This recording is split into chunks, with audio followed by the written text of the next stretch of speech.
आता मात्र सगळ्या आरोपींची निर्दोष मुक्तता झालेली आहे।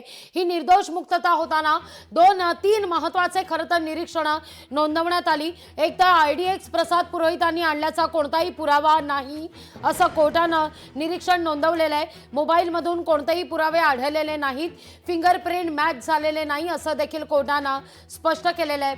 तर तिथं सापडलेली गाडी या सगळ्या संदर्भात प्रज्ञा सिंग ठाकूर यांच्याकडे खरं तर संशयाची सुई वळलेली होती। या सगळ्यावर चर्चा देखील होत होती, पण या संदर्भात देखील कोर्टानं निरीक्षण नोंदवत त्याविषयी देखील कोर्टानं भाष्य केलेलं आहे। प्रज्ञा सिंग ठाकूर यांची ती गाडी होती, पण चेसिस नंबर मॅच झाला नाही। त्यांनी ती कार विकली होती।